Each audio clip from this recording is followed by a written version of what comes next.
Righto, welcome back to the Forward Drive podcast driven by Shelter, where we've got ourselves a little Ineos update today, Ronny. This one. Certainly do. A big update, actually. Big update. Well, we haven't quite spoken about the whole trip I did, have we? Nah, and I haven't actually watched your most recent video. I've got to put my hand up and admit that. So I will get to it, but I'm going to get the update from you really soon. Yeah, all good, mate. There's 900 videos out there, you know. It'll take me a while to get through them. Music by Southern Riverman, Let It Ride to See Us in the Forward Drive podcast on Instagram.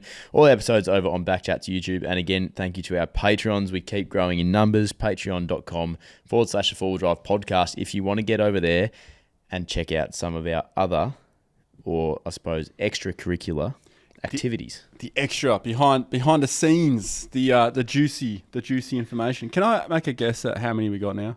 Yeah, you can. All right, I'm going to say 44. Oh, Duggo, you got a guess for us? I'm going to say 42. It's 38, boys. Okay. Oh, we dropped, have we? Yeah, I don't know if we dropped. I thought it was 40 last time. Last one was, wasn't it? I don't remember. Maybe it was 40. Maybe it was 40. Jaden was prepared this time because we've asked always him the last 10 episodes, but he's one of the prepared. Very, very good. Yeah, I heard the word Patreon and I just started typing. Yeah, I didn't forget anything else in the intro, did I? I'm pretty sure you got everything. Think you got Southern it all. River Band. Yeah, shelters. Yep. Which actually, it's been a big day for me. Been a YouTube, massive day socials. for you. And normally I think everyone's pretty aware that we've been filming these early morning of late. Right now, the complete opposite. Yes, the other late extremity. At night. Yeah. So we're going from just waking up to like fading. yeah. So stick with us on this one because I had a coffee on the way here. So did you? Actually, Yep. got an update for you on Hunt and Brew. Not in terms of a sponsorship. Oh. Just that I think I'm on board. Yeah? Yeah. You like the Hunt and Brew? Yeah, I have had them with you before. Yes. But it was probably just the old flavour school sort of dare. Yeah, the flavour just wasn't doing it for me. But I needed the coffee yesterday afternoon, and I wasn't in Perth. It was sort of not around. I'm not a coffee snob by any stretch, but I was just like, I don't want to risk it here in the Arvo. All I wanted was a coffee. But I wanted the good one. Okay. And I was like, I'm going to back Ronny in here, and I'm going to go a Hunt and Brew. Really enjoyed it. Nice. Really enjoyed it. And just the fact that it didn't have all the sugar, it had more coffee. Yes. Way more caffeine. That started to make sense to me yesterday. Well, it makes sense for your profession when you do your real job. Yeah, the triple shot dare is probably not the way to go. No. But yeah, the Hunt and Brew, that was good. Yep. It's not too bad. So I think I liked them before, but I didn't really They are an acquired taste, because we're all so used to like sugar. Yeah. So when I went on that sugar diet, and I had to say no thanks to all the snakes and you were party mixes you were throwing around, it was very hard to do that. But after a while, you start eating other things that you don't suspect have sugar in it, and you're like, this is really sugary. Yeah. It's just weird. Yeah, I could taste. I didn't have a dare to compare it with, but. Like if I can obviously remember, I've had a lot of them in my time, so I could remember the taste of that. And geez, they are good. They're tasty, but you can taste. You can taste the tasty, if that makes sense. Yeah, you can taste the shit. Yeah, you can taste all the artificial, the refined sugar. Yeah. But I tell you what, if I can't get a Hunt and Brew and I'm in a Northern Territory, I go for Paul's triple iced coffee. Right. That's a banger. What's the sugar content in that one? Probably too high, but okay. It's a good one. Is that they're real proud of that up there, aren't they? Yeah, they are. It's like was it South Australia have I forgot what it's called. It's the Farmers Union. Farmers Union. That's right. Yep. So they kind of clash with that, but it's like it's Paul's in the NT and Farmers Union in SA. Yeah. And they're real proud of them. They're real proud of them. I don't know why we don't have the Paul's one here, because the Paul's one absolutely smashes the Farmers Union. Oh, really? The Paul's one smashes everything except for Hunt and Brew, I reckon. There you go. Hunt and Brew's got its own little league, It doesn't, Is there's numerous... Are you sure we're not sponsored by them? We've spoken about them so much. No, Jaden, how are we going there, we wish. No, we're good, boys. At least we can see what we can offer them. Yeah. Like, even I'm on board now, and you didn't force this down my No, throat. I didn't. This was my own choice. We're like 10 minutes in, we've gone rogue. Yeah, very rogue. It's becoming the norm lately. No, it is Runaway Ronny, but it's not actually Ronny this time. It's Runaway Duggo. More myself. Disappearing Duggo. Hey, Jaden, can you up my volume in my ear? I can. Cheers, mate. Nice. I forgot to sort that out at the start of this thing. So, yeah. Are we doing under the radar? We're doing under the radar before we're going on about anything Under the else. radar. It's on the radar. I'm Under sorry, the hang on. radar. Who's concussed here? Yeah. Yeah. Duggo or Ronny? I actually am feeling a little bit. No, I'm not. Yeah, He's how are you making me feeling, feel it. Duggo? I'm feeling all right. Well, I keep my lips annoying me though. So if people Yeah. if people are watching this, you might see a little Joker sort of smile. We should actually. How are you, mate? Are you all right? Yeah, I'm good. I'm actually good. Yeah, I'm not too bad. I've just my lips sore. My head's okay. I'm not sort of suffering any lingering impacts of the concussion at this stage. So I've got to got to be thankful for that. But my lip is annoying me, and it's I may start to slowly shut up as this podcast goes on. Oh, I'll mate. keep clipping it, I reckon. Well, it's good. I think we needed to. No one knows that we've discussed that before going on air. Oh, Just thought we'd check on your I got well-being concussed on the podcast. weekend in footy. So yeah, spent some time asleep on the oval, and then but we're all good. So I consider myself lucky that I'm not experiencing any of the ongoing symptoms which some do experience. So at this stage, so far so good. Fingers crossed. But I just need to keep looking after myself. That was your first one, though, eh? Yes, as an adult, my first proper concussion. So in the AFL you enter into the concussion protocols for the minimum period is 12 days. So I'm in those at the moment. There's a bit of a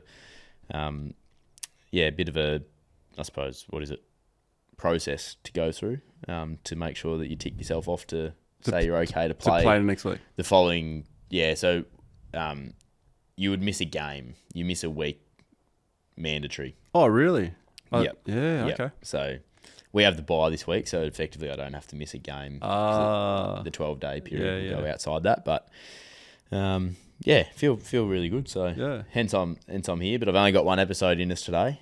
I made that clear. Mate, it's pretty late anyway. Yeah, which is like you might have Did not want to do two anyway. So, Jaden, I sorted out the headphones. Yeah, can you turn me down now? Oh, you want to go turn down? Was I just talking about my concussion so Ronny could get his headphones going? No. We actually care about you, mate. No, thanks, fellas. We do. Appreciate it. No, I do appreciate it. We do. How about we get on with it? Yes, let's and get we into head it. to under the radar. Well, yeah, under the radar. That's probably what the Patreons get at the end, right? Yeah, Under the radar, yeah. I'm not sure what that They do segment get a is, little bit of actually. that, don't they? Yeah. Jaden, are you taking control of this one? I will be taking control of this one Okay. again, boys. We've got, by popular demand, and by popular I mean just Ronny, we're going to do another ranking series. Yep. Cars again, but different ones. With the random order. Yeah, with the random order. So we order them, but we don't know what's coming. Yeah, that's it. Gotcha. So Ronny, I'm just gonna, if you can jump up, mate, Yeah. head out. Oh yeah, doing the There's, full works again. When I Yeah. return, just turn down a little bit more. Oh, a little bit more. Oh, you're gonna have to set him up again. He just got it sorted. Oh no, that's all right. You just hang out, Ronny, and out of the studio, mate. Come on. Out of sight. Yeah. All right, Duggo, you ready for it? Yeah, I'm ready. What What is there a category here, or is it just cars? Just my best car. Yeah, it's just kind of best car. Okay. I should do a category, shouldn't I? Well, just like if it's In future. that's all right. No, that's all right. That's fine. Not taking advice from a concussed person, mate. Yeah. What do you know? Huh? I'm switched on. This I'm is 100%. my segment. Prove it. Prove it that I'm knocked out. All right, first car, mate. Yep. Land Rover Defender. 4. Ooh. I'm assuming it's an older one. Yeah. Yeah. Yeah, I mean, you're not going to buy a new one, are you? Nah, I want the old shape one. 4. Yeah, one of Jeff's ones. Yeah. Nice. Ford Everest. Ooh. 3. Ooh, okay. V6. Yep. Yep. Toyota V8 76 series.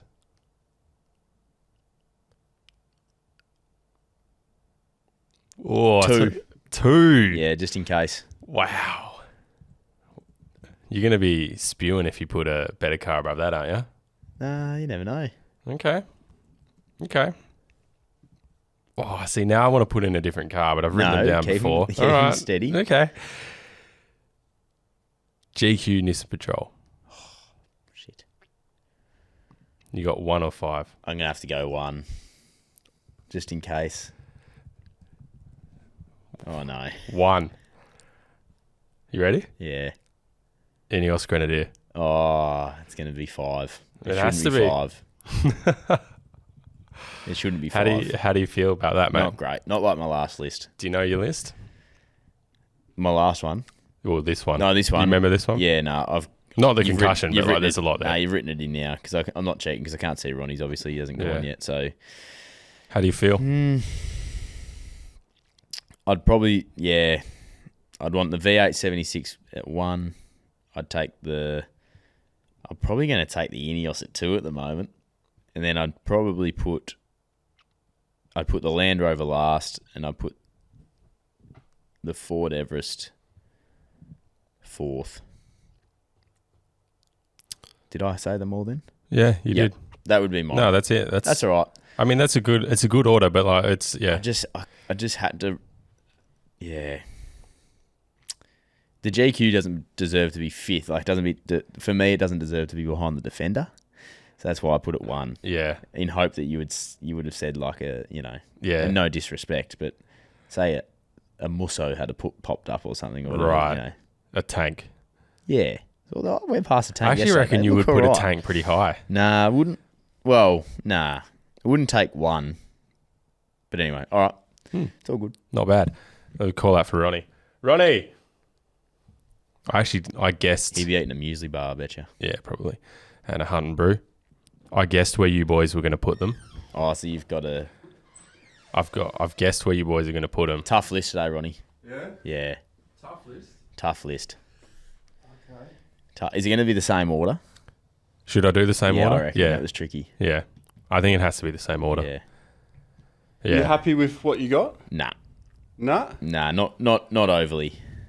Not overly happy. So, compared to the first list, into the mic, Ronny. Into the mic. The first list I nailed, I believe. Do you remember your first list? I kind of remember. I had a Patrol as number 1 and Ranger as number 4. I had a Ranger at 1, didn't I? 2. Yeah, I think you had a Ranger at 2. I think so. Yeah. But you both put the old Jimny at the bottom. Oh, number 5 right. straight away. That's right. Tony wasn't happy about that, boys. Wasn't he? No. Oh. No. There was a few Jimny owners out there that weren't too stoked with your order.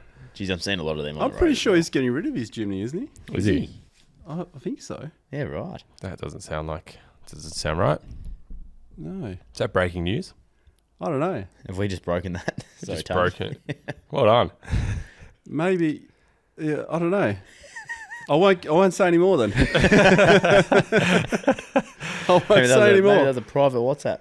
Oh, mate. Private WhatsApp. Actually, why are we in here too, Jaden, just by the way? This is a random podcast today, boys, but... Oh, in the new studio? Yeah, what are we doing in here? Yeah, so this was... Just couldn't be bothered moving stuff around. Good call. It was a bit late. Didn't want to move some stuff. Fair enough. Threw it in here. Audio sounds better in here as well. Yeah, the new acoustic boards. Yeah. Yes. They do look nice. Yeah. They're good, aren't they? Nice touch. All right, anyway, we're getting off track. Yep. So, do you want to know your old list? Oh, yeah. Ranger, Hilux, Patrol, FJ, Jimny. Beautiful. Yeah. You'd be pretty happy with that one. I was happy with that, yeah. You were. Not like this. This was, I'm not happy with this one. No. All right, Ronny, you ready? Yeah. Number 1, Land Rover Defender. 5. Ooh, okay. Ford Everest. What year would it have been though? yeah. That's the thing. Yeah, I was thinking of a new one. It wouldn't be a new one. Yeah, you said Ford Everest? 4. Ford Everest. Okay. V8 76 series. There better not be another one in there. 1. Oh. I kind of want to change it up now as well. GQ Nissan Patrol. 2. Ooh. This is going to be interesting. He's nailed it until here. I'm not sure. This might be fine. This might be really spot on for Yeah, him. it could be This fine could be for his. spot on. It could be perfect for Ronny. Okay. Ineos Grenadier. 3. You happy with Would that? have you put? Well, my top 3 have all got solid axles. I'm pretty happy with that. Yeah. Would have you changed the Ineos and the Patrol potentially? I'll probably swap those 2 around. Okay. Only because the GQ is quite old, but a GQ looks very similar to a 76 if you ask the newer generation. Yeah. It's not far off. Yeah. But I mean, look, you had a they better. look very different, but yeah. Do you want to hear my list? Yeah. 1, Patrol. 2, 76. 3, Fort Everest. 4, Defender. 5, Grenadier. Oh, wow. You know what the funny thing about that is? I actually gave him the Grenadier first. No, you didn't. I got it last. Spewing about it too. Spewing. Yeah. Your list wouldn't be too far off Ronnie's though. Your your real list. Yeah. You just switch 3 and 2. Yeah, that wasn't too bad. Yeah. I think we should do something other than cars next time. Yeah. No, I know. I just wanted to get Duggo. Something. I wanted Duggo to either put the Grenadier at the bottom or the 76 at the bottom. Oh, no, I It couldn't was have done going to the be. It was going to be 76. one of them. If you had given me the Grenadier, yeah. Had have you given me the Grenadier any earlier, I would have been happy with the Grenadier in first, Yeah. as opposed to the Patrol. I wonder what I Yeah. would have said if you asked me that at the start. That would have been interesting. Have Grenadier? you asked the Grenadier first, where would I have put it? Yeah. Yeah. I wanted to give it to you in the same order that I gave it to Duggo, but giving cars I know to what you you're in the saying. same order. Is, Yeah, but even like if he had it, yeah. Interesting. Yeah. Yeah. Anyway, speaking of the Ineoses, the main topic. Main topic, moving on. Moving on. Nice little segue. Thank you. Ronnie? Yes. My third choice. Yeah. Your fifth choice. No, it's not my fifth choice. If Ineos are watching, it's not my fifth choice. It's right up there with Hunt and Brew at the moment. Look, this is exactly what I said. Duggo wants an Ineos Grenadier with Hunt and Brew written on the side. And I'll take one as well, Hey, thanks. you know what I'm saying? Ineos is I'm seeing with, what is it, like on the side of the car, like promo paneling and stuff like that. There's a lot of Ineos getting around now with like like the sign writing and there's stuff. sign writing on them and stuff. Yeah. Right. Like they're you mean like different promoting company a business or like one of them was because of the actually rails, right? I don't know. There's just I'm Must noticing be. a lot of them with it. Yeah, maybe it is there. I Interesting. keep seeing it. I'm like, oh shit, that's an Ineos with a Yeah, okay. someone's business all over it. Well, let's hope that stops around election time because I just can't stand that time. Yeah. Yeah. What are you going to put yours on? What's going to be on yours? On mine, Yeah, what are we going to label your Ineos? He's got to give it back, remember? Oh, yeah, true. yeah, it's not mine. It's all right. Can I do what please you keep want it? That's what'll be on the side of it. No. vote Dahl. Vote Dahl. Yeah. Anyway, how's it going, mate? Because your latest video on Sunday was, again, admittedly didn't watch it, but a couple of those interesting mods I think you went with. Is that what you decided on? Man, I can't remember what I uploaded last week. It was the And what I got concussed Ineos here? Grenadier. Do you? I'm actually concerned about you, What mate. time- Yes. what time did you get yes. Yeah, well, I'm just a little bit confused with because we're talking about the trip, but I uploaded that substantially 3 weeks ago, right? Yes. trip. I The did. trip, yes. Yes. Yeah, we're talking about the trip, but there's also trip. you also did Yeah, so Yes. we want to know So actually we're how this combining- works. put them both. all in. So All in how one. did it go trip-wise, testing-wise with everything you wanted to do, Yeah. and then the mods that helped you do the trip, I suppose, which was the Yeah. recent video. So the whole trip, including all the mods and all that, I think it went very successful, and there were some good surprises. The surprises being the left foot. I thought the left foot was really gonna The bugbear. yeah. And look, it did annoy me on the first day heading up until we hit the kangaroo. Then I kind of forgot about it because had other things in mind. Yeah, fair enough. That's where those roof lights came in handy. I was tempted to put the 76 in front of the Grenadier after that situation because Jono would have had the lights on the 76, but it doesn't have a bull bar. Yeah. We didn't see a kangaroo the whole bloody way, and then bang like that. In the Crazy. bonnet. It's just how it happens. So yeah, You can't switch off, can you? Really, like Nah. on those country roads. no, you can't switch off. And I didn't even get to touch the brake until Yeah, I'd right. already hit it. Oh, really? It Okay. just came in from the side, Yeah. because I didn't have any side spread of light. Right. Yeah. Anyway, that's the vehicle's now called Skip because of the situation, but Nice touch. yeah, just to honour the fallen kangaroo. Yeah. But Skip is no longer with us, I'm going to assume. No, Skip is no longer with us. yeah, that's safe to say. Yeah. Yeah. Okay. We won't go into detail there. Seeing as you didn't have time to hit the brakes, I'd say that's... Yeah. Yeah, He's yeah. not Skip, he's Squish. Considering Ooh, Jaden. considering you Come managed to hit Family-friendly show. Family mate. podcast. Yeah. Apologies out there. considering you part of it managed to hit almost the opposite side underneath where the driveline. It knocked the steering dampener cover off loose, and it managed to dent the door on the opposite side, but it got hit kind of where the headlight is with the bull bar. Right. So it was pretty big. Yep. Yeah. So it spread itself out.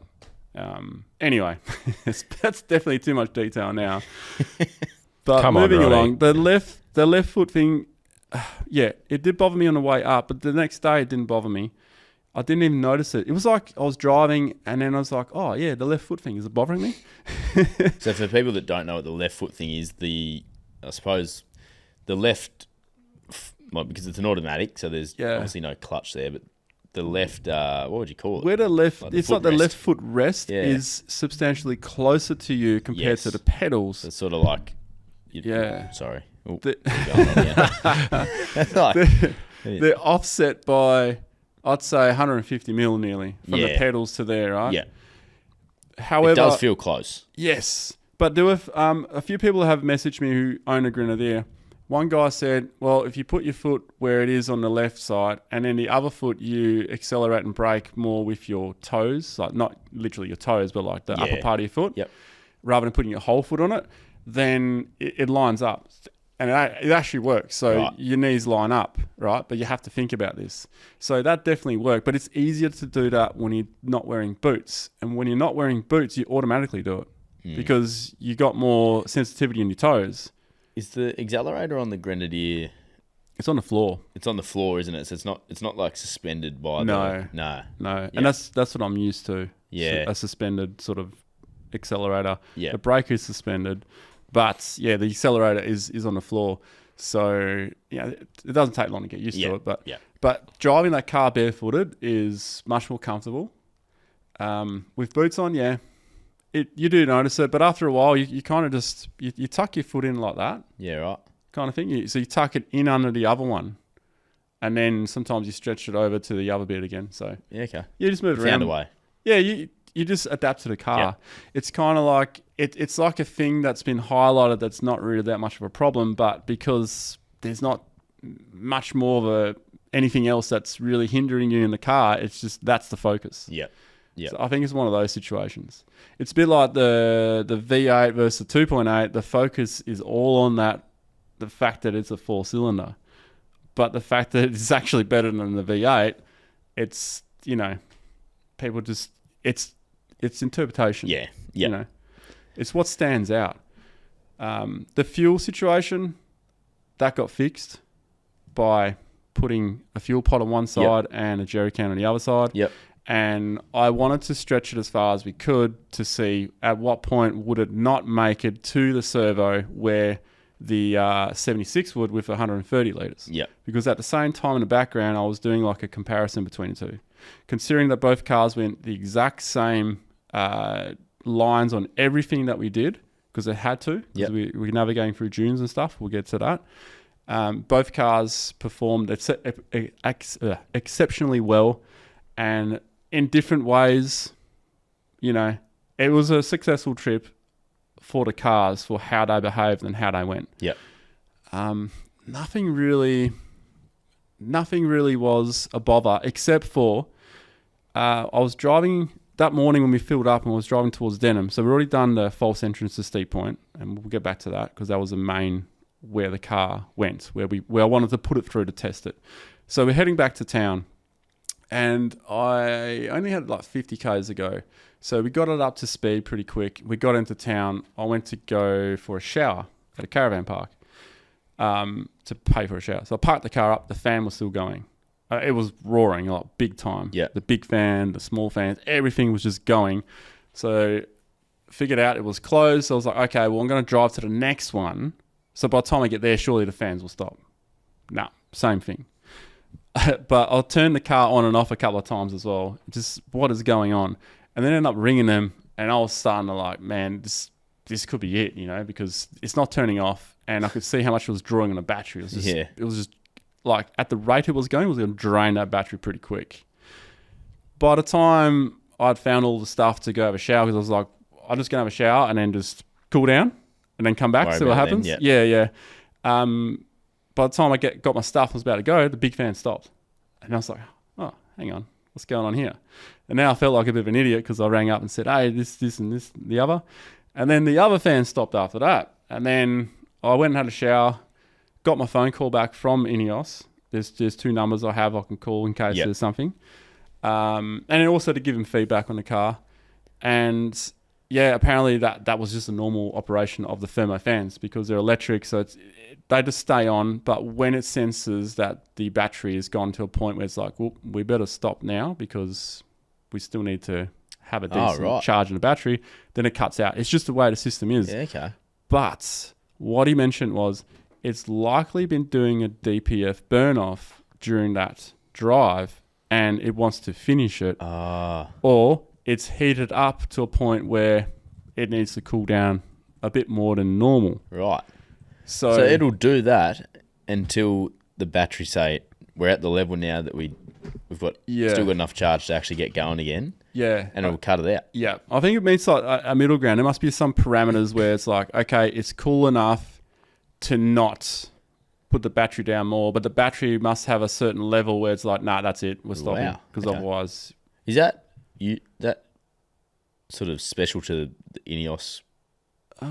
Well, does that happen in it? It'd be any car with thermo fans. Right. Like, I reckon any car with like electrical thermo fans. Right. So on the car, like I'm pretty sure on a Ranger, it's just tied in with the belt, right? Yeah, okay. Most cars that are... This stuff's sort of above my head. Yeah, it's just like a separate fan. It's like an advanced kind of cooling system. Right. But it just operates differently. So the cool thing here though, if you go and do a river crossing in the Ineos Grenadier, you don't have to worry about that fan that's linked in with the motor. Because say on your Ranger, my Toyota, if we cross a river and we go in too hard, a mate of mine's done this before with a Hilux, he's gone into a water crossing way too hard and it was kind of like one that was down. As he went down, the water hit that fan and took one of the fan blades off, like cleaned off. And then the whole car was wobbling. And that's because the whole thing was out of balance. Like that one little blade on that plastic fan is enough to set the whole car on a bit of a wobble. So in that sense, with the Ineos Grenadier, you can press the river crossing mode. When you press that button, you can take your seatbelt off because some people don't like wearing seatbelts. Yeah. And the thermo fans will turn off. Right. You go through your river, you press that button. At some point when the car heats up, I think it'll just override and start the fan again because it obviously means that you've forgotten to tell it on out of the river. Yeah. So, I mean, So that's the cool thing about that car. You can turn the fans off, drive through the river, and then, there's a few other things it switches off as well. Yeah, okay. Yeah. It's interesting. That's where it's probably a leader, isn't it? The Grenadier with some of that. Yeah, it's where it's like, it's techie, but they're designed to tech to comply when you want it to do. Yeah, things. Or to suit just what full drivers need, I suppose. Like it doesn't seem like it's too... It's not airy-fairy stuff. Like even just I'm just thinking of the plugs in the, already wired into the roof. Yeah, for your lights and like that sort of stuff. Just like that's awesome. I mean, that's if you want to buy a car and you want to just throw shit in it straight away and go driving, it makes sense, right? Yeah. And how is because I haven't done much of that area, but I have been up there before, and corrugations are obviously a thing. So the suspension on the Grenadier is still the standard suspension that comes with the car. Is that right? Yeah, it's still a standard suspension. I upgraded the coils on it to give it more of a lift. So it's got a 40mm lift. We've got the bigger tyres on it. The comfort of that vehicle is very good, and it's more so to do the fact that it's coils, front and rear. Yeah. With the 76 being leaf back, its corrugations are never comfortable no matter what vehicle you have, but they're more tolerable in the Ineos Grenadier for sure. However, on the way out, it's probably a bit of an unfair comparison, but I'm going to do it anyway. The 76 has upgraded shocks, so they're nitro gas. So nitro gas is cooler, cools down quicker. Yep. the Ineos Grenadier had a standard shock. So I don't know what would have happened if I had standard shocks on the Toyota ones, and then he had a comparison there. My point where I'm going with this is we got to the end of the corrugations.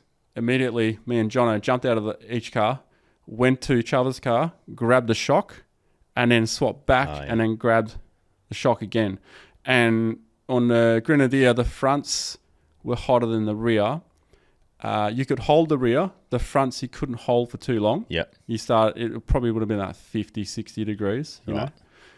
So not like burning you, but you cook a steak at 52 degrees if you keep it on that temperature. So you got to take your hand off at some point. Yeah. But you go to the nitro, it's like a wine cellar. It's just like, cool your hand down.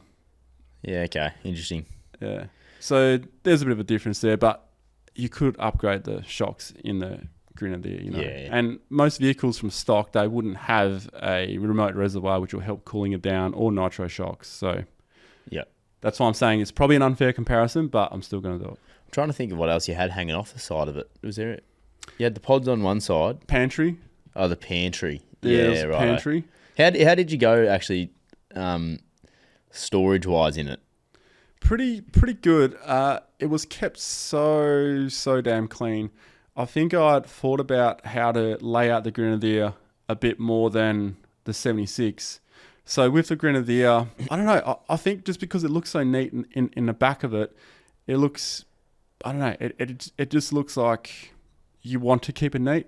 Right. Whereas in the 76, the carpet and stuff I put in, it looks a bit like a Bitzer. And then because I've put a battery in there, I just put stuff where I had to get by. Yeah. But I haven't changed that. So with the Grenadier, I didn't have to put the power in the back because it's already got a dual battery system. So that went a long way to help with keeping it neat because there's no wires or anything going anywhere except for where the fridge is plugged in. But keeping it neat meant that nothing was going to hit where I plugged the fridge in because that was sticking out like about 100 mil if you add the cable. Yeah, right. So something that sticks out 100 mil, that takes away that real estate. Yep. You could put stuff in there, but you're risking on corrugations it's going to hit it. Losing the connection. You lose connection and your fridge is off, whatever. Someone did message me or in the YouTube comments on that video about the mods, and he said he's plugged his into the center console where there is a Siggy plug in there. Right. That makes sense, but where I have my UHF radio suction cup to the windscreen, that's where I've plugged it in.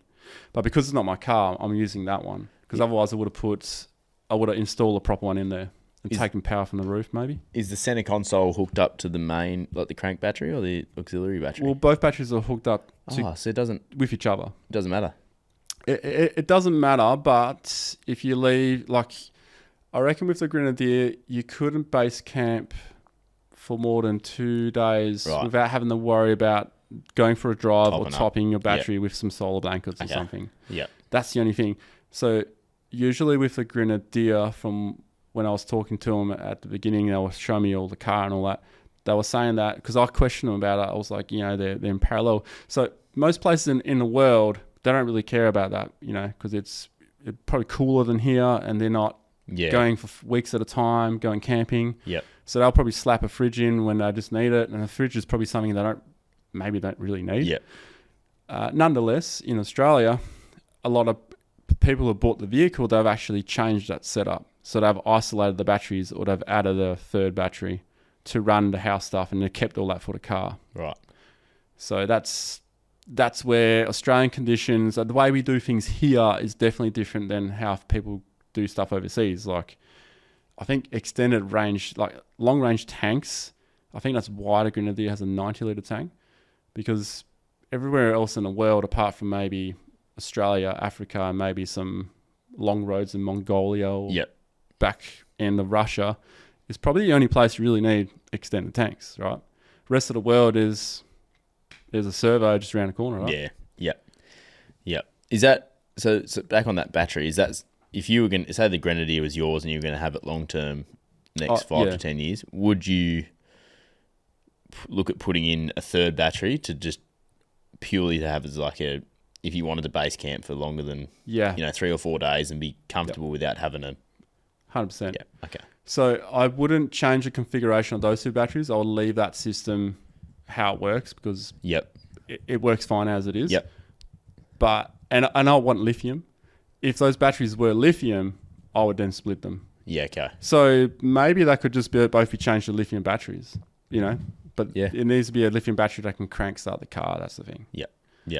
Yeah. Okay. Interesting. So it depends on what you can do there. Now, because they're not under the bonnet, they're not going to be subjected to heat.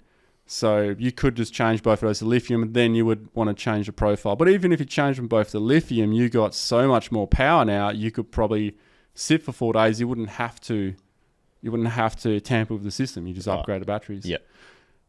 You probably, I don't know, depends on the charger. If the charger can handle a lithium battery, because certain chargers can and can't. But I think all modern chargers should be able to. Yeah. So what's in there should be able to charge a lithium battery as well. Yep. One other one. How is your roof rack set up?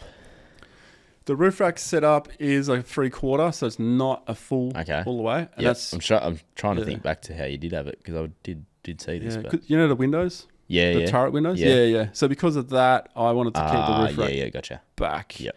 But also, I didn't need that much roof rack. And I think it looks cool as well. Yeah. So it's a bit of a looks thing, practicality, and the roof does... it like does taper over those off. windows, it tapers down a little bit, Yeah. doesn't it? Yeah. It'll look a bit weird, I think, if you went all the way. I agree. Yeah. Yeah, now you say that. Yeah. Yeah, because some cars, it does look weird. It's like every single roof rack setup you can get for, in particular here, a 76 or a 78. I know we're talking about Ineos, but a 76 or a 78, the legs on them are just freaking huge, right? They look... Yeah. I'm sorry, they look average. They do. So I stepped mine down 1 or 2 settings from where they are, and then it just looks so much better. Yeah.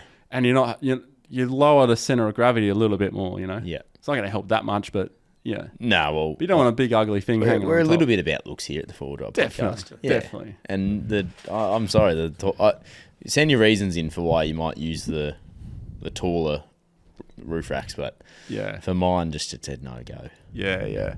It's yeah. You know, talking about roof racks, what I find funny is people, they put like the whole rack up there, and then they put a rooftop on top of the rack, where you could have just got the roof bars and mounted it to the roof bars, and then figure out a way, if you really want light bars, mount them to the rooftop tent. Yeah.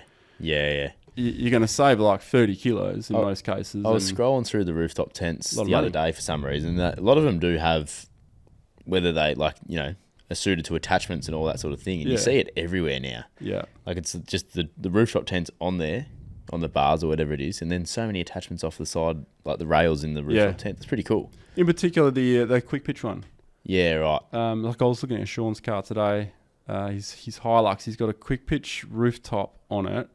But it's got a shower tent, one side awning on you. The whole awning is sitting off that rooftop tent, you know.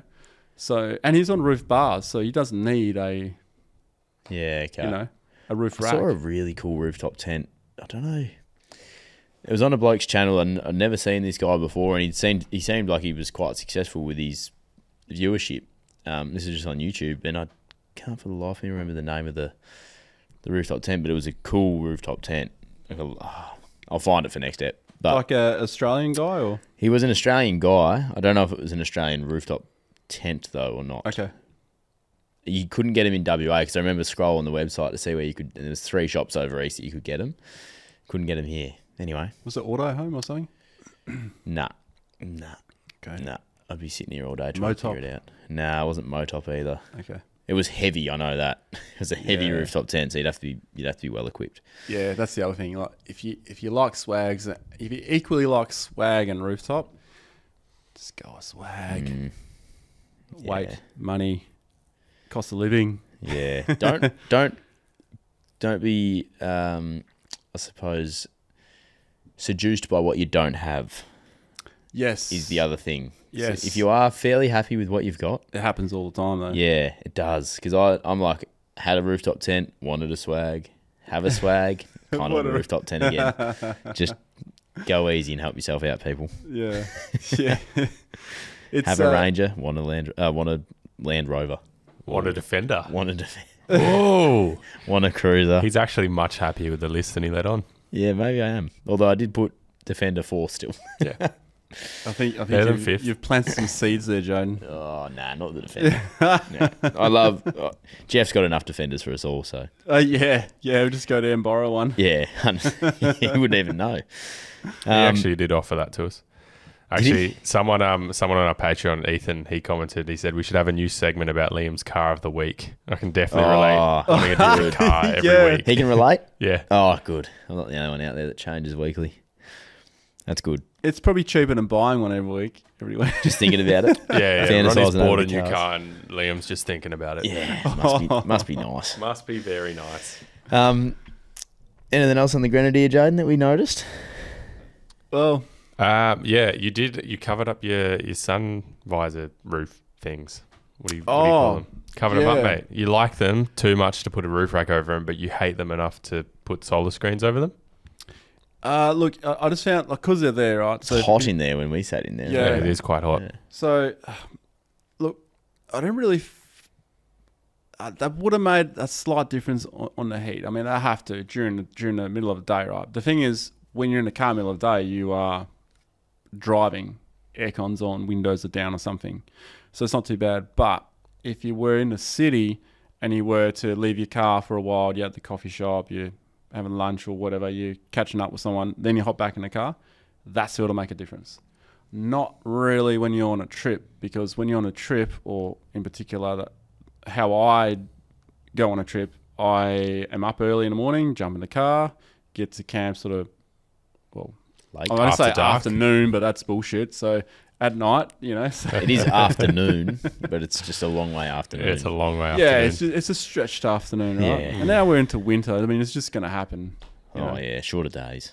Yeah, much shorter. Not your friend of yours, Ronny. No, they're not. And I'll tell you what, when you go and do the Holland track in middle of winter, it catches you out because you've just gone halfway across the state of WA. The days are already shorter. Well, guess what? True. Now they're even shorter. Yeah, gotcha. Yeah. They are, aren't they? Like that Salt Lake we stayed on, and it was kind of summery.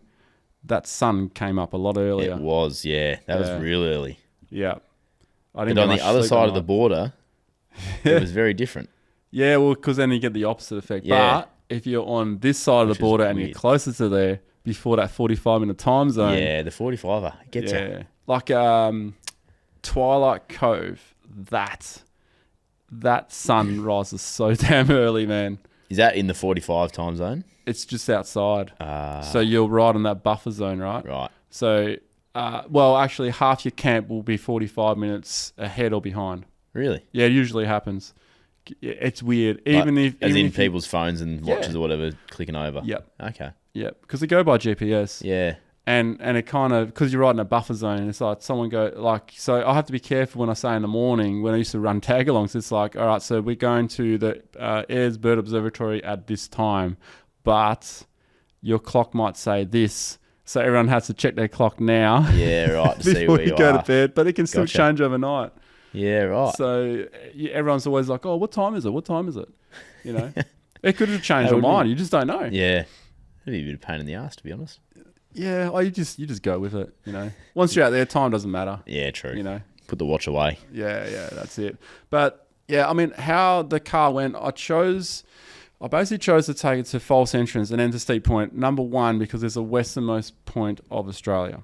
So I figured, why not take this car to that point? Because tick that off. Yeah, tick that off the list.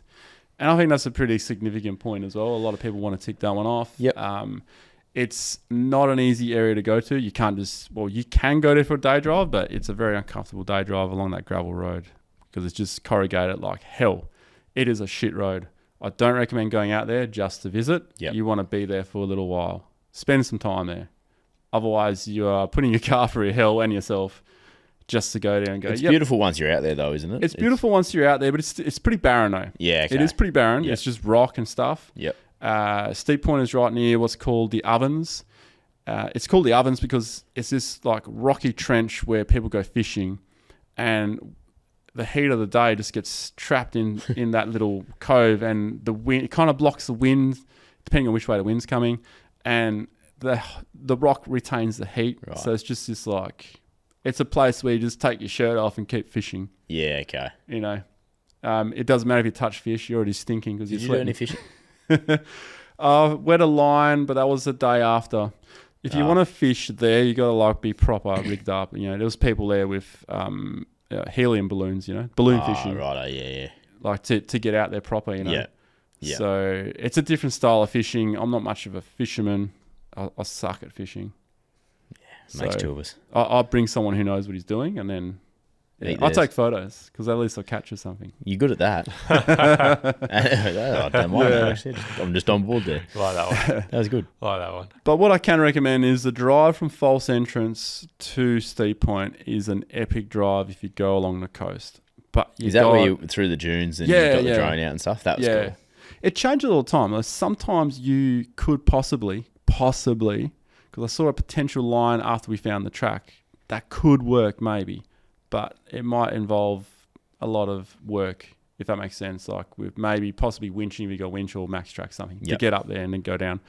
But every other time that I've been there, you have to navigate through the dunes. It's the best way. It's a sure way of getting to the track. Otherwise, you kind of got to carve a new track. You don't want to be doing that. Through the dunes where there's no vegetation, you're not really upsetting anything. Yep. You know, a couple of blowy days, you can't even tell you've been there. Yeah. Yep. It's just avoiding the vegetation. Sure, you could just cut through and you can get there straight away, but that's not the right thing to do.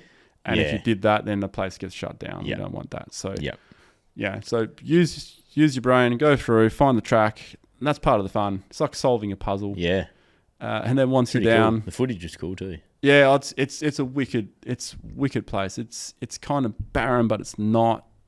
If that makes sense, it's like because it's like a coastal barren area. Well, it's really barren, but then you see the color of the water that that's amazing. Driving alongside, or either stand up paddleboarding in. That is crazy. Yeah. The contrast. It's because it's so. We were speaking about that last time, but it's so shallow. It's so shallow there. Even like the ocean part. The ocean part's probably the only deep part, like where the cliff is. That's probably the only deep part. Yeah. It's pretty shallow everywhere else. Yeah, like between Dirk Hartog and Denham, that's so shallow, man. Yeah. There's a few channels that I've carved there when I had a boat that one time when I was on Dirk Hartog. Yeah, right. You know, we're trying to get back to camp and we come back at a late time and the tide's not playing the game and the boat's like 500 meters from camp where we would ideally anchor it up, and we had to jump in because the boat's like this, and you're walking in, then you're waiting till 2 a.m. to walk out in the water, get the boat, and stuff's jumping out all around you, and then get the boat back in. Oh, you didn't tell me last time there's stonefish up there too. Yeah, the stonefish, but I never actually thought about that when I went out to walk for the boat, but they're more like in the mangrovey sort of areas where there's a lot of rocks and stuff. That's more of a danger around Little Lagoon, Big Lagoon, that kind of thing. Yep. But that was like a whole different part of the trip. Yep. Yeah. But where we took mainly focused on the Ineos was from False Entrance and then get the Crayfish Bay. Amazing place, that one. And then once you're there and you get off that beach, then it's smooth sailing to Steep Point. But that beach can be pretty treacherous, as I found out the hard way. Like I've been on that Crayfish Bay beach. I've been on that a few times before, and it's never been much of an issue. But this time, it just caught me out. Yeah. Yeah. What was I gonna? There's one more thing that I was gonna ask you about. I literally just lost it. Not part of my concussion. There's generally on the tip of my tongue. And then part of that stretch, or what was it? Something to do with the dunes and the drone. Oh no, I've got it back. No, it wasn't completely not to do with that actually. No, so I don't know how that triggered my memory. That's something there. Thank you, Jaden. Welcome. All right, so just wrapping up on the Ineos, because obviously when the 76 came along, you were really impressed. Yeah. And even yourself probably thought maybe you weren't going to be. Really impressed by the Ineos. Yes. I would say early on. We probably haven't covered it as hard as we went at the 76, but I'd still say that your reports are fairly glowing on the Ineos as well. Yeah, definitely. What car has impressed you more from the first, say, you've had the Ineos for a couple of months now. What's impressed you in those first couple of months? I think you mean what's impressed me about the Ineos between the cars? What's probably like has one or the other jumped out in front of the as in, like, competitor. what's You know, it- we're not, they're not Yeah, like competing. versus each other. Yeah, what's Okay, probably so- jumped out more to you, the Alright. 76 or the Ineos, if that makes sense. So I'll rephrase your question because I think Yep. you're asking out of which of these two cars has impressed you the most from the start of that car individually. Yes, yeah. Okay. Yeah. If I that's, I would could say- might be yeah, making yeah. any sense now. No, that makes sense. I would say, look, the Ineos Grenadier, I was expecting to be good, Yep. right? So that's where that vehicle had to live up to expectations. Yep. Has it done that? Yes, so far it has. Okay. The downfalls of it, those I'm working through, and there's ways of working around it. And that's the fuel and the left foot thing, which is not really that much of a problem, really, the left foot thing. With the 76, that's a bit of a different mindset because I remember when we did a podcast in Sydney, someone asked about what are my thoughts on the 2.8. And I said, it's possibly the dumbest thing that Toyota has ever done. I would never, blah, blah, blah. Could you imagine putting weight on it and blah, blah, blah. And then... So your expectation on the 76 is much lower. Was low. Yeah, gotcha. Very low. Okay. You know, and I understand why everyone else has such a low expectation because you look at it, the face value of it, it's a 76 series with whatever gearbox and motor that the Hilux had, and you slap that into a Land Cruiser and then you call it a Land Cruiser. Like, that just doesn't sit right with people. And didn't sit right with me. But then when you drive it, they're like, what is going on? There's something they've done to this car that just makes it better than how it was in this other car. What have they done? And it's just about the gearing. Yeah. It's simple gearing, and then obviously tweaking the gearbox, tweaking the cooling. The way it tows is just incredible, you know. So that's why that car impressed me so much. Yeah. And because I wasn't a big fan of autos, it's impressed me heaps. Yeah. I think that's well answered. Yeah, and I think that's why I was so disappointed about the Land Rover Defender, was because I had expectation that it should be a Defender, and then I had all this tech in it, and it was just over the top tech, that too far in the software. So, and that's what I feared that the Grenadier would be. Okay. That's why I'm bringing that up. But the Grenadier, the tech that's in that is simply, it's like simple off-road tech, but it just looks over the top because of the way they've done it. But the face value of it and what's behind that is simple tech. Yeah. You just got to know the sequence of doing things. So if you look back at the first video I might have done with it, it's like, it's a bit confusing with this locker button and all that. Once you know it, it's okay. But during the trip when we swapped cars, Jono was in the Grenadier and we had this situation where we had to drive it up a rock face and he couldn't work out how to get the locker in. I tried to explain it and it was going over his head because, and I get it because he hasn't had to do that. So there's a particular sequence. So anyone who owns a Grenadier who's actually used it proper for off-road, they will know what I'm talking about. Anyone who hasn't used it proper off-road yet, hasn't required lockers yet, they're going to find out. It was a little bit, I remember you trying to tell us how to do it when we were sitting there, Jade and I. Yeah. It was a little bit fiddly. Yeah, it was fiddly, wasn't it? But we're just not used to it, like you say. Yeah, it's hard to explain. You got to kind of, it's almost like you got to make the mistake to understand what the mistake is. Yeah. They say that's how you learn. Well, yeah. I've heard that. Yeah. You've heard that? I've heard that one. Yeah. Yep. It's not mine. Well, that's why we make mistakes. I mean, that's why it's okay to make mistakes, because that's how you learn. Just don't make a fatal mistake, because you're not going to learn from that one. Yeah. What's the you either win or you learn. Rather win or lose. Yeah. You win or you I like learn. that Is that the saying? Yeah. Anyway. No, that's a good one. Yeah. Very good. Thanks, Ronny. You got to learn to lose before you can win. Yeah. Nice. Four Drive Podcast, motivation. You gotta. Nice. All right, let's go around the fire pit. Around the fire pit. I've actually been around the fire pit the last couple of days. Yeah? Yep. Went away for a Does it sound couple of like nights. Ooh. Where'd you go? We were down in the it was actually it's a secret location. We were staying in a little tiny home in a secret location because it was a hidden cabin. But it was down towards like the Ferguson Valley, down sort of just past Collie kind of thing, or they're You're at probably that giving area. too much away there already. Yeah, but- well, okay. you wouldn't find it. Okay. You wouldn't find it if you went looking for it. Yeah, Ronnie's got a drone, mate. Yeah, he does. He'll find it. Yeah. I've got a tracking beacon on his Ranger. You can't park exactly. Anyway, good little time around the fire. There's a little fire pit there. Nice. Spent some time around the fire. Cooked on the fire. It was nice. What did you cook? What do we have? I just cooked a steak. On the coals? Not on the coals. No, not mate. on the coals. You call it cowboy Cooked steaks. breakfast this morning on there. Just did our toast and eggs on there as well. It's good. Nice. It's yeah, nice it's fun. different. It's different when you do that. Just back to basics. I like it. Get that smoky flavour in the food a little bit as well. You know. Just like even Lauren she would just say like the fire she's sort of sitting there and doesn't always sit around the fire, less than what I would. And she just says, like, hypnotises you, doesn't it? It's like, yeah, you just end up staring at it for 3 hours. Yeah, yeah. And then, it's just a good time. It's ingrained into our DNA, I reckon. Yeah, you reckon? Oh yeah, you go way back. There'll be some bloody person who's just figured out how to use fire. Imagine how he felt. Yeah. Well, actually, you probably have burnt hands and stuff. But What a legend. What a legend. Well, speaking of legends, we've got a few voice messages today. Yeah? Ooh, Another nice segue. Fire away. Another one? Yeah, very nice segue. Thanks, mate. Thank good on the Thanks, mate. segues Thank today, you. Jade. Thank you. Waiting for it. You can start. I'm just going to grab a drink. There you go. Hi lads, Avid beer drinker here. Shelter IPA, sensational. I was hoping for a bit of advice on towing a trailer off-road. Last year I did Big Lagoon with the missus and 2 kids, hence the trailer.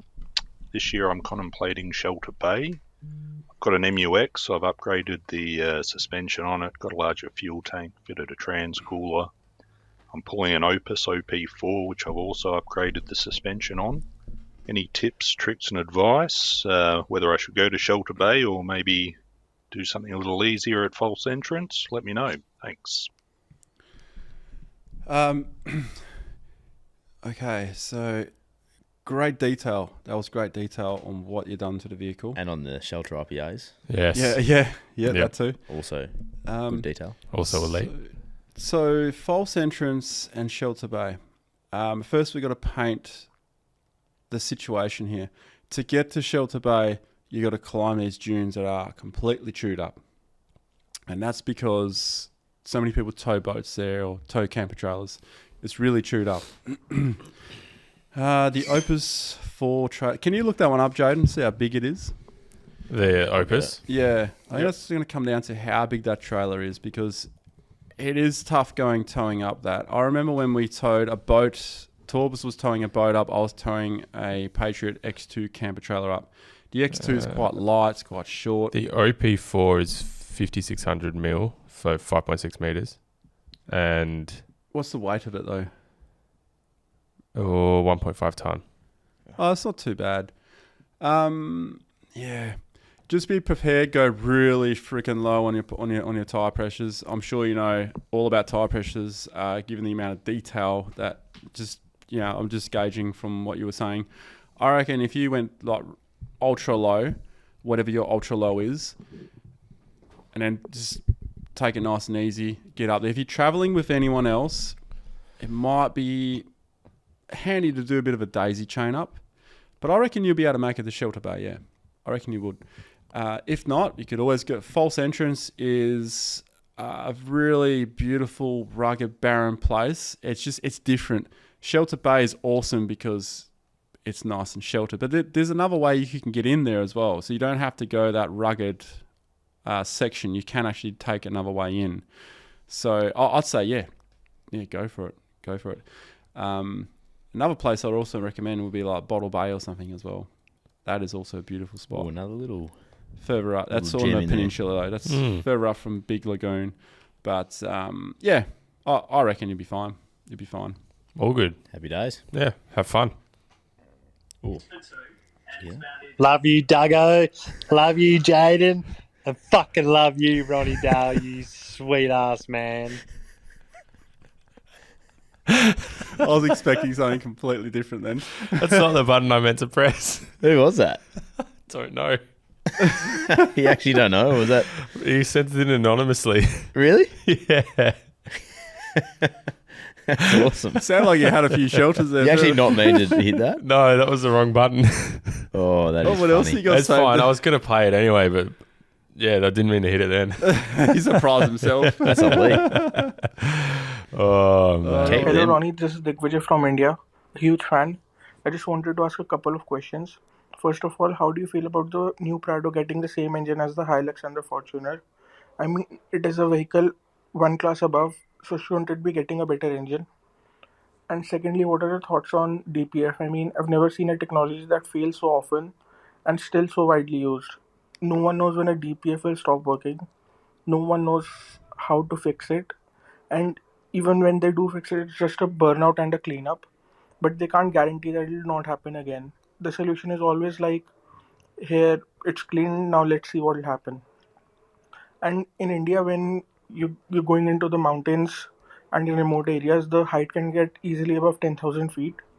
And when you really need a dependable vehicle, that is the exact moment that the DPF will let go. And the failure rate in those conditions isn't small, like 5-10%. It's significant, like 30-40% of times you'll get a DPF warning, and it can't do a burnout at those altitudes. So what are your thoughts on DPF and not having that problem? And is there a better technology in the pipeline which will not have these issues for diesel cars? Because at the moment, like for me personally, I'm not considering any diesel cars ever to buy until the DPF issues are solved. Thank you.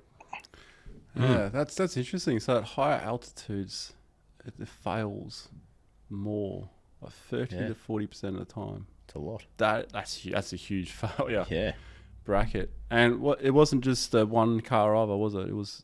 So he was asking how you feel about the new Prado getting the same engine as the Hilux and the Fortuner. Was the first part of the question, and then the second was your thoughts on DPF and whether there's a better technology in the pipeline. I don't know if there's better technology coming in the pipeline because, I don't think people are going to try and invent more stuff. I mean, someone might be forced to if they want to keep diesels. I think we're going to look at more hybrid, where maybe the diesel engine is not doing all the work; it's participating while the electrical engine is perhaps doing half the work. That would cut down on the DPF burns, but there's also AdBlue, but some vehicles have AdBlue and DPF. So I'm not really sure, to be honest, but I myself in that situation probably wouldn't go diesel either if it's because you can't trust it. If you go to those altitudes, you'd also be you wouldn't be as efficient up there in those altitudes either because it's the whole problem is the oxygen is less dense, right? So you're not going to get that nice fuel to air ratio. I haven't got much experience with high altitudes either, so I'm definitely not the right person to ask about that. The new Prado coming out. Well, yeah, I think that engine that's going to be in it, I think that might only be for a set amount of time, like a short time, I reckon. I reckon they might bring in more of the hybrid because the way the diesel emissions are going and all that, I reckon they need to bring like a hybrid in, at least as an option. Give us more options in Australia. That's what I reckon. If they only bring out that 48 volt with the 2.8, to me that's like a band-aid solution to carry them through to the next emissions step, if that makes sense. It's like prolonging the life of that engine to stretch to hold it longer. So I reckon there must be something else coming. I reckon, but I'm not sure. Interesting. Yeah. I've got no input on them whatsoever. Thoughts on the DPF, Duggo? Yeah. But how do you feel about the new Prado being the same engine as the old Prado? I don't know. Not being a Toyota, I haven't driven, haven't owned a Toyota at all. Not one of those cars. Yeah, I feel like it's like with the shape that they've gone, I feel like it was probably, I don't know. I've heard all about this hybrid. It looks more electric, doesn't it? Yeah, it just looks like it should be something different, to be honest. I don't know. I've had a friend of mine asking me if he should wait for this new Prado instead of moving.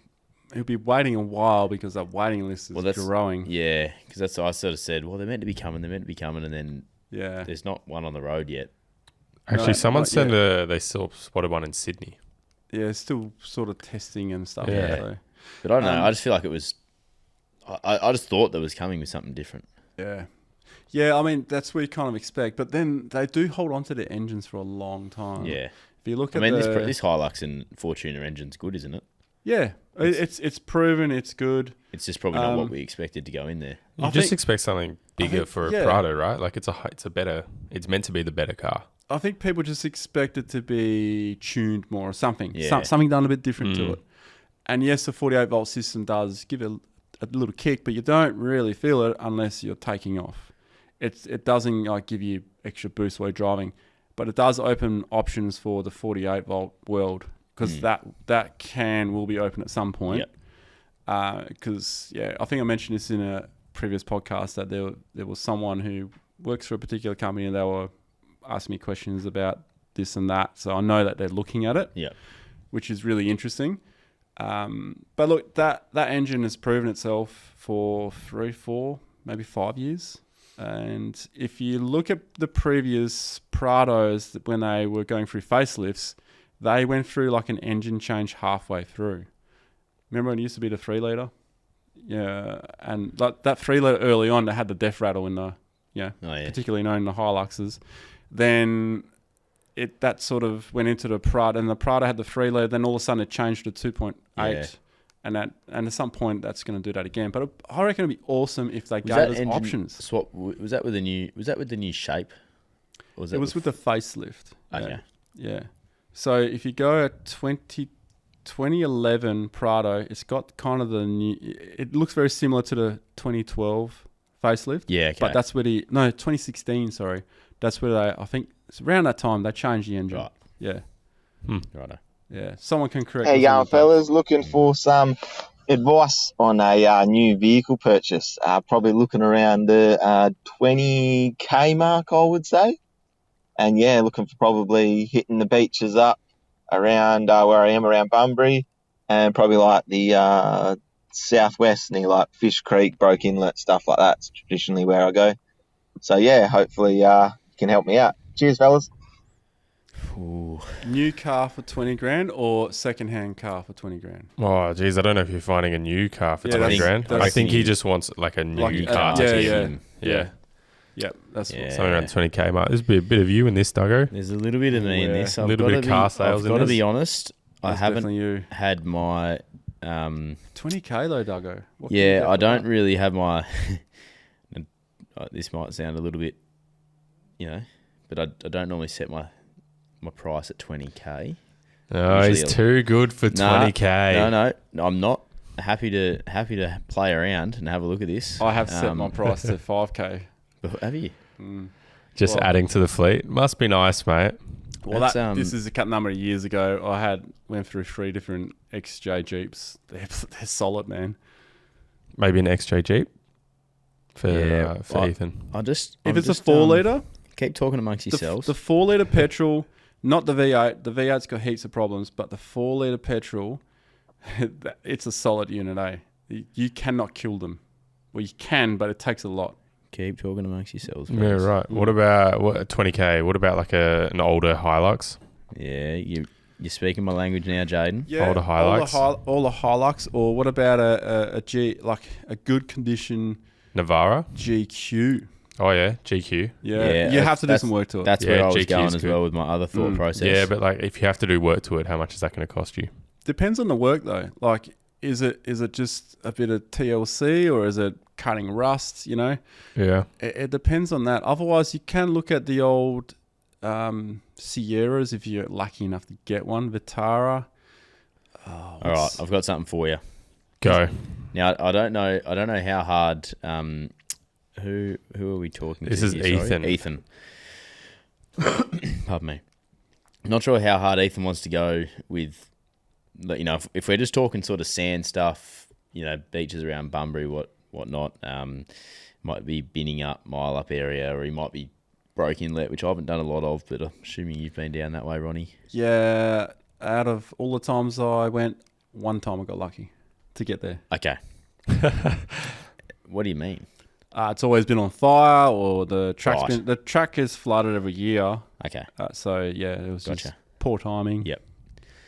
I'm with you. All right. Well, what I've found here, so what I've searched is Toyota Hiluxes in Western Australia just for 20k. How many Ks were they done? With obviously the four-wheel drive.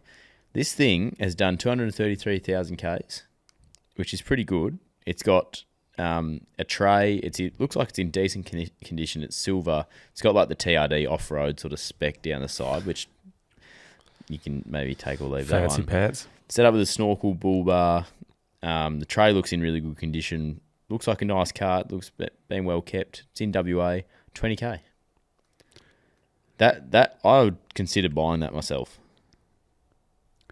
That's pretty good fun. What year is it again? I'm considering having a look at this thing. Have a look at it. It's a 2008 model. Oh. So it's Is it a 4 litre? nah. Is it a diesel 3 litre? Yeah, it's a diesel 3 litre. 3 4-cylinder, 3 litre. D4D. This is a steal. This thing. It If is. Ethan wants this, It will be one of the first with the. It'll probably need new injectors. Okay, there it is. So that's about. I don't know. Right. At a guess, installed, done, $4,000 probably. Yeah. If it needs new injectors, Stay with me though, because unless it's had and done. I'm leaning towards if he wants to spend 20k roughly, I would try and get a Hilux Yeah, a Hilux or. that hasn't done heaps of Ks. Try Yeah. and keep it under 250. But then, like, if he only wants a small car, like, Did he say small car?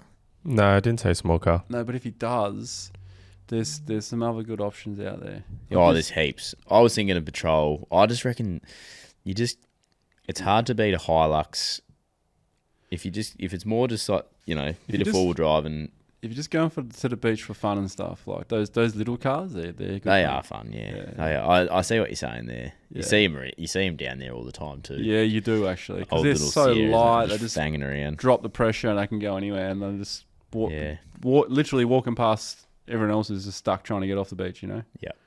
Yeah, that is cool. But I just can't go for it. If you're wanting to spend 20k, if you can find a decent Hilux that isn't too beat up, you find there's some decent ones around. I'm just having a look now. There's 26 for under $20,000 in Western Australia. I guess like if you're looking at $20,000 thereabouts, you could pretty much set it to, let's say, $24,000, $25,000, because you can Find a talk bit people extra. down, Yep. or find a little bit extra. But that's going to narrow it down, so you just try and find the best you can, and you're going to, I reckon, narrow it down to, say if there's 30 cars to pick from, narrow it down to 3 cars. Yep. And then compare them to each other, how you feel about it. Because everyone talks about Toyota being reliable, but if you're not a Toyota person, why would you go down that way, You could probably get more out of another brand of car in that range that might have done a lot less Ks, or might actually be in better condition. Because there is Toyota tax on all those used true. cars. There's the older Prados as well. There's a few of them around. The older Pajeros as well. Yeah, the older Pajeros are pretty cool. Yep. We could spend all day on this. I could honestly go all day. But It's a good one for you. I just think that Hiluxes, not Hiluxes, Toyota would be, because for $20,000 you're going to be probably getting something with a lot of Ks on the clock. Yeah. It's all going to be dependent, though, isn't it? On kilometres and stuff. Yeah. But, Yeah. I just think Toyota's probably the most trusted in that sense. yeah. But that particular car may have injector issues. Yeah. But they may have also been sorted. That's a nice Hilux though. Yeah. That does seem a little bit too. Was that a dual cab or extra Dual cab? cab, Extra, okay, dual cab. Yeah. I used to have the extra cab version of that car, but with the petrol. Oh yeah. The Yeah. V6. Yeah, I think it was 2007. Yeah, Yeah. Okay. good car. There's so many options though. There's plenty out there for 20k. Great. You get yourself on the beach, no worries. Hey guys, love the podcast. Question is with a lot of automotive manufacturers coming out with hybrid diesels and electric cars, where is the resale value headed for cars like the Grenadier or your pure diesel four-wheel drives that are out at the moment? Thinking about buying a Grenadier myself, but a little bit nervous about where their resale value might be in 5-10 years, given that most cars are probably going to go hybrid by then. Thanks, guys. Well, in that case, I would think that diesel cars in particular, like popular ones, especially like in the off-roady sense, I think that a Grenadier would rise in value, if anything, because if there are vastly less options of diesel that are new, you're going to have to look at second-hand to get diesel, because not everyone wants a hybrid or electrical car. And if I was looking for a diesel and I could no longer get what I would prefer to buy as a diesel, I would look at second-hand. So I reckon the resale value on those, I don't know, what is a second-hand Grenadier going for? Like, what Still are they a lot going for? at the moment? The way I reckon I toyed with this idea because of I thought that the V8 diesels would be phased out. Yeah. Also for my Land Cruiser itch. So a lot of my thinking was like, well, in 10 years' time, if I ever want to get rid of it, is anyone going to want it, or is it going to be like a collector's item? Like the complete opposite, where people are just paying them not in 10 years' time, maybe a lot further down the track, but like do these cars become a bit more of like like almost a delicacy? Yeah, you know what I mean? I say 10 years is very hard to predict because anything can happen in 10 years, right? You look at what the smartphone's done, right? It's a good one. It's completely changed the world. But 5 years, I think you're pretty safe to predict that if there are going to be less diesels, I reckon that's the older diesels are going to be worth more, because like our Indian friend who called in, he's having troubles with the DPF and stuff, right? What does that say? You go for an older diesel because you're not going to have the DPF. So all these extra restrictions on the vehicle are going to make it in somewhat way less reliable, more of an inconvenience, So it's going to get to a point where you want to get like a diesel from this era rather than this era, if that makes sense. Because as we move on, the more electric and hybrid and stuff we're going to have, the more restrictions are going to be on the diesels. So I'm just trying to find out with the Ineos at the moment. There's not one for sale that's done above 20,000 kilometres on car sales at the moment. What are they going for? 90 to 145 I've got. Yeah. Okay. Yeah, so mostly around like 100-ish. Yeah. So that'd probably be hard for them to sell those, considering you could buy a brand new one for around the same price. 92 is the best I've seen here. Mm. I saw one for 89. Yeah. Oh, yeah, there you go. 86. 86 is good. You still have new car warranty too or not? 20,000 Ks. That's in Tassie, so I wonder if that's... There you go, Duggo. Maybe Buy it, it's you can do a cheaper. trip in Tassie. I'd love to, actually. Not a bad idea. That'd be nice. Get onto it before Jeff buys it. Yeah. That's all the voice messages I've got, boys. That's all I've got for today. Beautiful. Okay. Appreciate you guys giving us the time. Duggo, thank you for coming in, mate. No, I appreciate people listening. appreciate you Hopefully coming they in, have mate. to this one, because I was a bit off, I reckon. I love those questions that are coming in. They're really, really good questions. Yeah. And it'd be good to hear some more of that random stuff that you accidentally played. Oh, the random one, yeah. Love you, Duggo. Love you, Jaden. And fucking love you, Ronny Dale, you sweet ass man. That's funny. You just love the end bit on that. I want to know how many beers he's had. That's what I want to know. Oh, He sounds very jolly. Yeah, he does. sounds like he's having a great time. Maybe I love it. Maybe we just get him in. I reckon. Get him in. I reckon someone A few like, shelters. nah, do it, man. Just do it. I Yeah, reckon it's that's one of those elite. situations. I love that. No, More of that's that. great. Thank you. Elite, yeah. Bring it on. All right. Done. Done. Tired. Yeah, Done. nah, Yeah, done. I'm pretty cooked. Yeah. Yeah. Righto. I shouldn't have had that coffee. I'm gonna be asleep now. No, you probably have one on the way home, knowing you. All right. The Southern River Band, Let It Ride, will see us out of here. The 4 Drive Podcast on Instagram. All the episodes over on BackChat's YouTube. Again, thank you to our patrons. That was the Ineos Update. 4 Drive Podcast. Driven by Shelter. Catch you later.